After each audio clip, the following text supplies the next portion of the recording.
Here we are again. Happy Tuesday.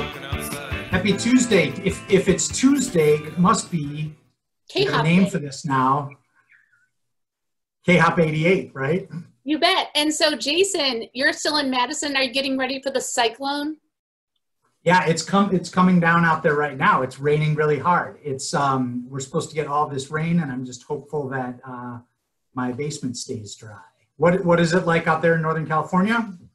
We have a nice, cool day, 88, sunny, and the social justice activists are on the streets still, and the kids are graduating via Zoom. Yeah, that's true. Graduation is going on right now. Let's welcome in our guest. We've managed to keep this going now. This is our fourth week. We are joined today from South Minneapolis by Deidre Schmidt. Deidre, welcome. It's so great to join you guys. This is a really fun idea. I'm glad you're doing it. Yeah, thanks so much. This thing is going to be driven by everyone we have on here. So it's great to have people join us. We're doing interesting things. Tell us a little bit about what you're up to right now. You are the CEO and president of Commonbond Enterprises? Commonbond Communities. Commonbond Communities. Yeah, so I run a nonprofit organization that serves Minnesota, Wisconsin, and Iowa. We provide affordable housing, rental housing, to folks in all sorts of stages of life and stages of need. And we also provide social services to those same folks to the extent that they need them. And that's, I mean, your name came across my desk maybe a year or two ago when you appeared in a story. A reporter of mine was writing in Madison, Wisconsin about affordable housing. So right. You have a reach that extends outside of the state. How big? Exactly. So we serve about 13,000 people a day now. And you know, that project that I think was the subject of the story that you were working on it's just complete now, Jason. And yeah, so 54 units just west of downtown Madison are available now for seniors who have low incomes in the Madison area. And that's just an example of the kind of work we do all across Minnesota, Wisconsin, and Iowa. All sorts of communities. Our kind of center of gravity is here in the Twin Cities, but you know, communities like Marshalltown, Iowa, and you know, Minneapolis, Minnesota. We work throughout all different sorts of communities and provide housing for seniors, like that deal that you're aware of. Folks who are coming out of long-term homelessness and need supportive housing, you know, 24/7, really intensive support. But also, you know, some what we would call naturally occurring or unsubsidized, unregulated affordable housing that's just for the workforce that all of our communities, you know, really depend on. So when did you get involved in this important work? I graduated from the University of Minnesota with an international relations diplomacy degree. So of course I got into affordable housing, right? I had an internship and landed at a local nonprofit organization that now has gone on to do work all around the country. I kind of fell into the work, and I fell into it and I fell in love with it because it really, I was kind of captured by the complexity of the work, the fact that so many different people with so many different agendas and so many different skill sets really had to come together to make a single property a reality, a single vision a reality. And I never left after that. Well, I have another question about this. So I live in Northern California right now, and affordable housing in my area is the most controversial public policy issue by far. Is it that way in the Midwest where you are? Yeah, it really is in any community. I don't know if I would say it's always controversial. Well, actually, yeah, it's pretty much always controversial. I would say, you know, in your region, I do have some, you know, view lines to the kind of challenges that the whole state of California has, but particularly the Bay Area. You know, what we call affordable housing is not necessarily inexpensive housing. And, you know, in areas like California and some of our stronger markets, I lived in Boston for a while, you know, you can easily see price points that, you know, they're just shocking what it costs to develop a unit of affordable housing. So sometimes that makes it a point of controversy. There's always some trepidation or fear around what, you know, making room in a community for folks that can't afford a market rate of rent, you know, what that means for the community. And so that sometimes is a point of controversy. And then, you know, it's usually the case that, the debate around affordable housing has undercurrents of racism and classism that just, you know, it's easy to talk about rents and affordability as that's more easily to discuss it in those terms than it is to actually name what the fears actually are rooted in. Mm-hmm. Yeah, I live in a, as you know, a fairly, well, our community likes to think of itself as being very progressive. But you know, and we are vastly in need of affordable housing in Madison. But the NIMBY question, you know, continues to exist, and it comes up time and again, even among people who accuse people in other neighborhoods of being exactly. Over and over. Yeah, there's a reason why it's, you know, not in my backyard, right? There's almost every sentence at a public hearing around affordable housing will start, you know, with, you know, I'm normally supportive of affordable housing, but in this case, right? You know, but we are seeing real change in that regard too, I would say, because, you know, just the economic conditions. I mean, in Marnie's, you know, corner of the world, more and more people with higher and higher incomes just really can't afford to live in the communities that they work in. Even in modest communities here, you know, in Minnesota and across the Midwest, we're seeing employers come out to say, hey, you know what?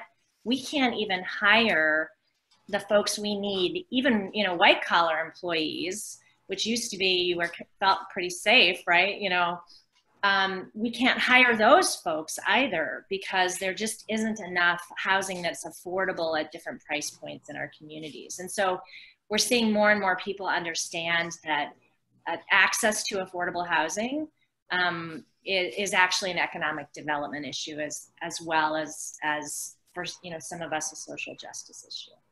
And do you develop any workforce housing? Sure. You know, this is part of that kind of range I was talking about. So, you know, some of the price points of our rents don't actually feel all that affordable depending on, you know, who you ask. We do, you know, we really pick up at one end of the spectrum. You know, once people have an ability to live independently with some level of support, that's where we pick up, right? So we don't provide transitional housing or temporary shelter. We're really at that point where people can start to call a place a home in a permanent way, but at very affordable price points. So, you know, for instance, in our senior housing, you know, the average annual income really is, you know, it's like $16,000. It means that people really have only Social Security to support themselves. But we go all the way up to, you know, what we would call a modest market rate rental. And that's really serving folks who are, you know, the essential workers right now under COVID, right? So if you're, say, for instance, a bus driver, if you're a personal care attendant, a lot of nurses would qualify, frankly, you know, and depending on the affluence in the community we're serving, like in Minneapolis, in the greater Minneapolis area, we're serving folks who are making, 60% of area median income, which for a family of 4 this year is like $60,000. So this, this really does capture a lot of that, modest income earning workforce that's really important for our communities. Well, I have a comment. I want to welcome everyone who's watching. We have more than 10 people watching right now, but I do have a comment for you, a compliment for you from Heather, but I don't know which Heather it is. I love Deidre, destined for greatness. I don't know how this is working, but it's Heather Thorson. Thorson says, but she doesn't look the same without her Frankie Says Relax shirt. Frankie, say relax now. Come on, Marnie. No, let's get it straight here. Sadly, it had to be retired. It now, in and of itself, houses several families. I don't know if everyone remembers, but those shirts were always like super huge. Yes. Like extra, extra, extra large. The bigger, the better. Yeah, I no longer have that shirt, but I have such fond memories. I'm glad Heather shares those memories. Yeah, so thinking back on your time in high school and shortly thereafter, were there certain, I guess, life experiences or things in your background as a child that maybe guided you into this line of work? I mean, Marnie asked me in the first week, did you think you were going to become a journalist even when you worked on the school paper? And that was not in my mind at all back then. I mean, I did not know that real estate development existed as a career. It was not on my radar at all. But as I got into the work and exposed to it, I just really found it fascinating. I thought it was great that you could do this complicated work that required this, orchestration of so many people and agendas. And then not only that, but it impacts, the form of a city for who knows how long, right? Potentially well past my lifetime. Think of the buildings that we have still in our communities today that, are hundreds of years old. And so that idea that that it really shaped cities, and that when the development also is housing, it also has the most intimate impact, in people's lives, in communities' lives, in generation after generations' lives and prosperity. I just thought, wow, how did I not know this existed? This is the coolest thing ever. Yeah. And but I will say, now that I'm older and I have more to reflect on, I look back at my own life and I look at how, my dad died when I was really young and my mom moved us to Hopkins, right? She found an apartment in the best school district she could afford. And I got incredible opportunities based on that access that housing provided to me. And so when I think back now about how different my life could have been had had my mom not been in a position to make that choice, had we been a family of color, or if we had been paying for our rent with Section 8, we might not have gotten that access. I might not have gotten to graduate from Hopkins High School. So I feel really great to be able to, to give back a little bit to others, some of the opportunity that I got. Well, we have a question from the Peanut Gallery. Yes. And some more compliments for you. There are some compliments on your singing back in high school. And the question is, do you still sing? I sing in the car with my husband, and every time I start singing along with the radio, he'll turn the radio up. So apparently my only current audience does not report favorably on my remaining talents. I love to sing, and I miss the opportunity to do it. What do you like to sing? What kind of music? A lot of 80s tunes, right? Yeah. Just really anything. Just really anything. Deidre, you sang at high school commencement, right? You performed at high school. Yeah. Do you have memories of that? Because that must have been pretty amazing, taking the stage at Northrop Auditorium. Do you remember that at all? That is actually oftentimes, you know, in icebreaker sessions, they'll say, you know, like name something that nobody knows about, or like, you know, say something that's true and something that's false, and people are supposed to guess. And I usually throw I have performed live on stage at Northrop Auditorium in there, because no one will believe it usually. That was really fun. It was a really great way, you know, it was an ensemble, remember? Yeah. And it just felt really great, a great way to kind of sign off of high school years, to be able to perform with so many people who had way more talent than I did. And it just felt really lovely. It was just so great, really fun. Okay, I'm throwing in, I'm going to go ahead, throw Marnie. random trivia. Jason has been stumping us with his trivia all month. Okay. But I have a trivia question for both of you, which doesn't really have to do with learning or teachers. But my question is, do you remember the name of the 1980s most popular hairspray or hair gel? Aquanet. Yes, ding ding, bravo. And hair gel. What was the gel? Oh, I can see it. Dippity-doo, I'm going to say dippity-doo. Yes, okay, very good. I did not stump you. Thank you. That was my trivia of the week. Oh, okay. That's that good. was way easier than I thought. I thought you were going to ask me to like name a teacher or something, and I just was going to embarrass myself. Do you think My about embarrassing admission on hair product is when I started caring about what my hair looked like in high school. For a time, I used mousse, which was an interesting situation I had with my father. Style, right? You can't really take that for granted anymore. No, right. Well, this came up because my teenager was, you know, this week she requested her first hair gel, hair mousse, and hair spray because she's so bored.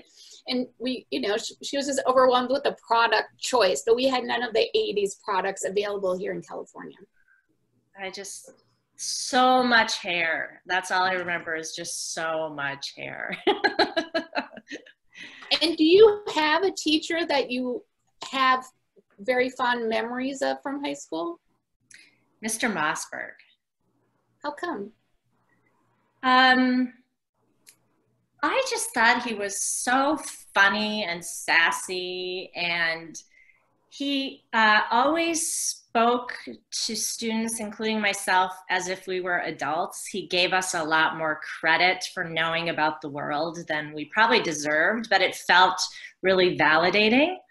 And he just had a great sense of humor, and I don't think he probably censored a ton actually, but you know, he always kind of gave students credit for having adult sensibilities in their humor.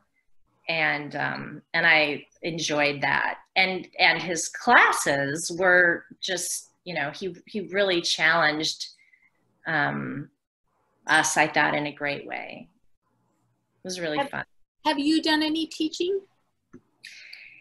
Yes, I have taught at the Graduate School of Design at Harvard, and I'm currently on the faculty list for the Humphrey Institute here in Minneapolis.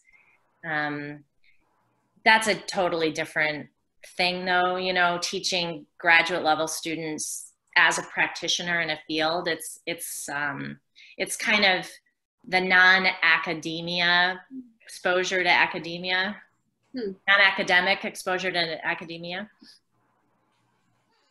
That's good though. I mean, being on a college campus, I feel like is a privilege anytime, even if you're dealing primarily with graduate students. But it's such a, you know, mentally stimulating place to be, and you have to be on your toes, even if you're dealing with undergrads. It's great. It's really fun. Yeah. Have you done any teaching, Jason?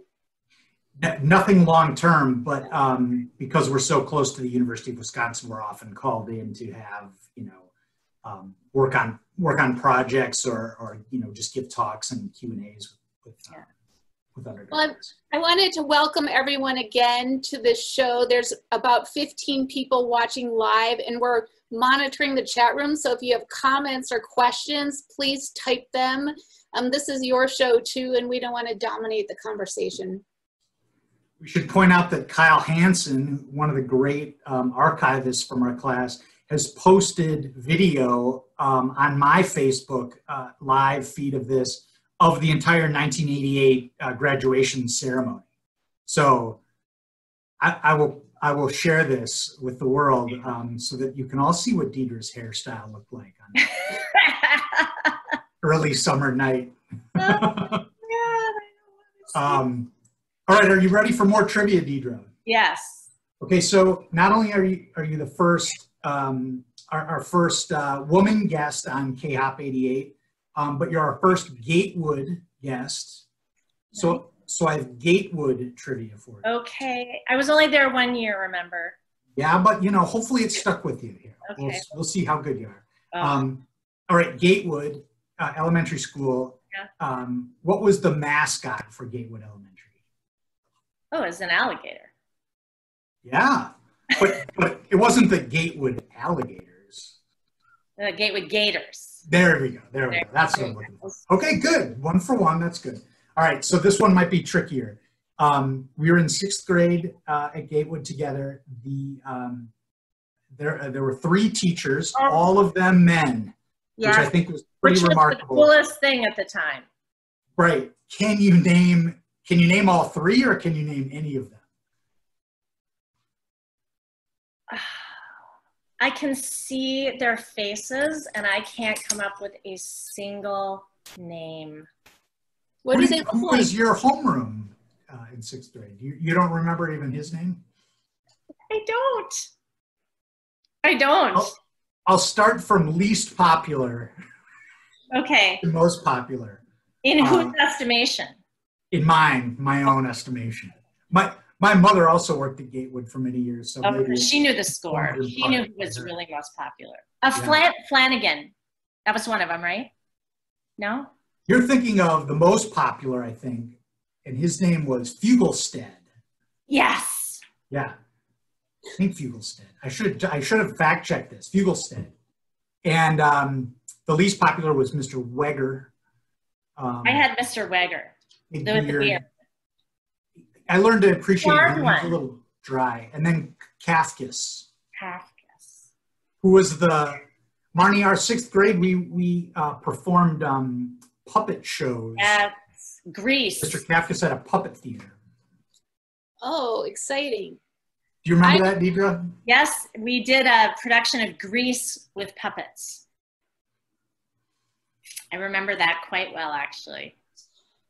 It again was one of these moments in time, I feel like, where we were so lucky, because I just don't think that teachers have any space to do that kind of thing anymore.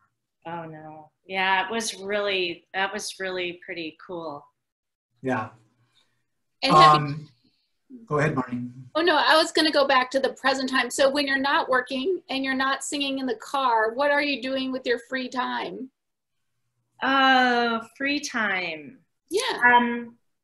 I like to cycle. Mm-hmm. I used to run a lot more, but I had a cycling accident in 2013 that I still run a little bit, but not like I did before. So so I like to swim, bike, run. Like to spend time with my husband and my dogs. Be outside as much as I can. Last night we were at Lake Calhoun windsurfing, which, speaking of the 80s, that's kind of an 80s sport that doesn't exist many places anymore, but that's been really fun to do. What else? Where do you like to, what's your favorite bike ride in the Twin Cities? Well, I ran into Heather Thorson a couple of years ago, reacquainted with her when I was out in Stillwater. There's a great trail. I can literally get on the river road by my house and bike all the way on trails only right into downtown Stillwater, which is really cool. If you haven't done it, do it. And they just opened up the old lift bridge that used to be where all that vehicular traffic would go into Stillwater, and it was always like a total nightmare traffic jam. Well, now that's pedestrian and bike only. And there's also a connection with the new Highway 36 bridge. So you can go into Stillwater, do this lovely ride, and go on the lift bridge. So we did that this weekend. It was really fun. That's one of my favorite rides. Cool. Well, I'm glad you mentioned Heather. This is a good time, since we have so many people watching, to remind people of our next guests. So Heather Thorson and Patty Hegre are going to come on together on July 14th, which I'm excited about. On June 30th, our guidance counselor Ramon Reyna will be here. Our intention was just to interview alum, but we thought we'd make a special exception for Ramon. On June 23rd, Tony Ceruno, and then next week we have Jennifer Reeder, who lives in my county, and Nat McIntyre. Cool. Yeah. We should do a little roll call here for people who are watching. Chad Alt has returned. Heather, of course, Thorson is here. Jenny Anderson is with us again. Jim Sexton, subject of last week, has decided to come back. Kathy Cheetah has made a debut appearance in the chat. We remember Kathy. Tony Ceruno's here, and a member of class of '89. I mean, I guess we're just going to have to allow this, but yes. Lee Rydeski Engdahl is in the chat. So welcome to all of you for coming. I hope others are watching on Facebook. I see some Madison rabble-rousers in here, but also Kyle Hansen obviously has joined. So it's been super fun to be able to get together with these people. Deidre, did you have any questions for us or anything you wanted to share that we didn't get to tonight? I want to know, what is the thing that you both miss most about the Twin Cities? Well, my parents still live there, so we go back a few times a year. And the place that we always end up for some reason is Bryant Lake Bowl, which, I mean, it goes back in my family. My dad used to bowl there when he lived in that neighborhood, and he used to bowl there when he was, 8, 9, 10 years old. So I really love that. And I guess one of the things that I miss, although I didn't ever really experience it, but this revolution of microbreweries and how they've revitalized little neighborhoods. So discovering those is really fun to do. I wish I could do that more often. And distilleries now too, not just breweries. Wow. Marnie. Well, I was thinking about what you were saying about home and place, and I haven't visited Minneapolis for many, many years. I did make an exception for the last reunion, but I really miss, when I was back for the first time, maybe in 20 years, just being in the place of my birth and growing up. It caused a flood of memories about who I am and what that place means to me. So I would say it reminds me of my childhood and who I am, in a place of like being grounded a little bit, as opposed to, I've lived on the East Coast and the West Coast and moved around a lot. So I appreciate you bringing that up. Yeah. I lived in Boston for a while, and it felt, when I moved back, I was worried that I would feel, constrained somehow. And I have really enjoyed being back. It's felt really good. And like you said, it feels, it's almost like it's not an emotion or an intellectual thing. It's more kind of almost instinctual. It's weird, but it feels good. Well, my Minnesotan accent comes out sometimes when there's enough Minnesotans around. So that's one of those things that's like ingrained and then just explodes, and people are like, why are you talking like that? And it's because I'm from Minnesota, of course. So. It's a party trick, E. Now, whenever I'm in a group and discover, I've shared this on other episodes of this one with Marnie as well. There's an alarming number of people who live in Madison who went to Hopkins High School at different eras, and I'm now known as being super obnoxious. Whenever someone in our group, you know, I learn that they're from Minnesota, then it devolves into this whole, you know, where did you grow up? Where did, you know, your parents still live there? You still go back? What do you like? We're just insufferable, I guess. I'll live with it. It's fine. Well, thank you so much to everyone for tuning in. Jason is posting recorded videos, these videos recorded on YouTube.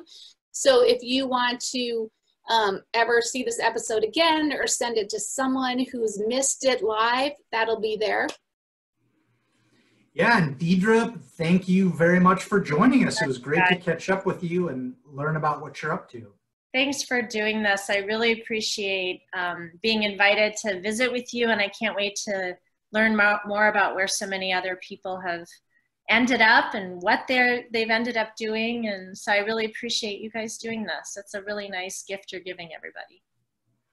Okay, see you again. Maybe next time you'll sing, we'll have a musical show.